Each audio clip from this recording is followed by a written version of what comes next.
A commonly requested video topic on this channel is Raycon Earbuds. These have grown very popular due to famous YouTubers advertising them in their videos, and it is extremely unfortunate that this is happening. 14,662 reviews, 4.4 stars. This is not amazing by any means, but it is not as terrible as it should be. In this video, I will be comparing the frequency response of the Raycon E25 versus the Harman Target. It is very similar to the everyday earbuds measured on Soundguys, but since they don't have the Harman Target, we'll ignore that for now. The reason I am comparing the frequency response of the Raycon E25 to the Harman Target is because the Harman Target is statistically the most preferred target curve by trained listeners in double-blind tests. As we can see here, in blue we have the trained listeners and in green we have the untrained listeners. Out of 30 headphones tested, trained listeners preferred the Harman Target over every one. There's a discrepancy in the high frequencies of the Harman Target, but that is beyond the scope of this video. For those who don't understand how to read a frequency response graph, think of it like playing a piano. On the left, we have the bass notes. These are the ones that go very low in frequency. The lower the frequency, the less times the driver is moving in 1 second. Hertz stands for cycles per second. At 20 Hertz, the driver is moving back and forth 20 times in 1 second. At 20,000 Hertz, which is near the top of what humans can hear, a driver is moving back and forth 20,000 times per second, believe it or not.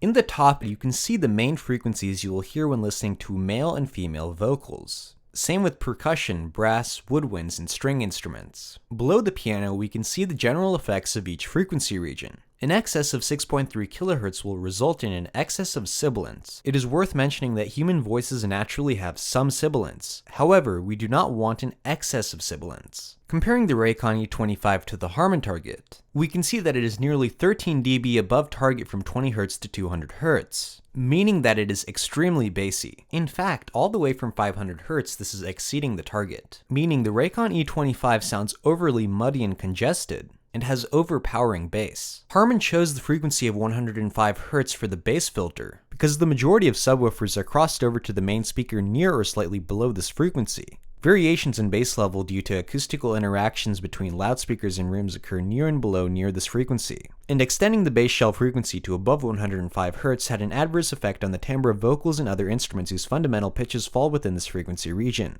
and that is exactly what we are getting on the Raycon E25.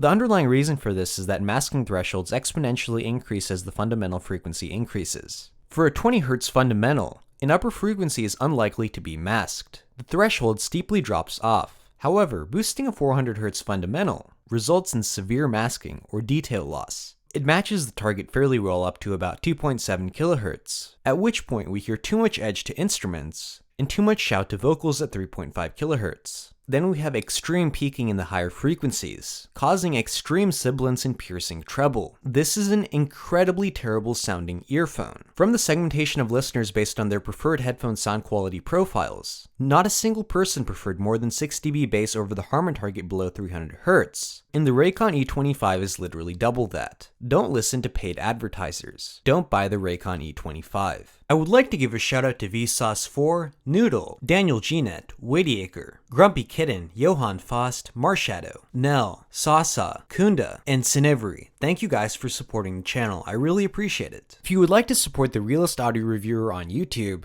consider donating through PayPal to Gania1@gmail.com. Super chat donations in your comments, join the channel membership for $4.99 a month for a shout out at the end of each video, as well as a special role in the Discord server with text-to-speech permissions, or join the channel membership in the ultra-active Discord server for manage emoji permissions, as well as a special red-colored role. YouTube takes a bigger cut of the $4.99 per month, so supporting through Discord helps the channel more. If you want me to review a product, specify the product in your donation. If you would like to talk to people about anything audio related and much more without the fear of getting banned for no reason, join the Apple House Sound Discord server linked in the description. As usual, please be sure to like, subscribe, comment, and share this video with your friends. Have a nice day.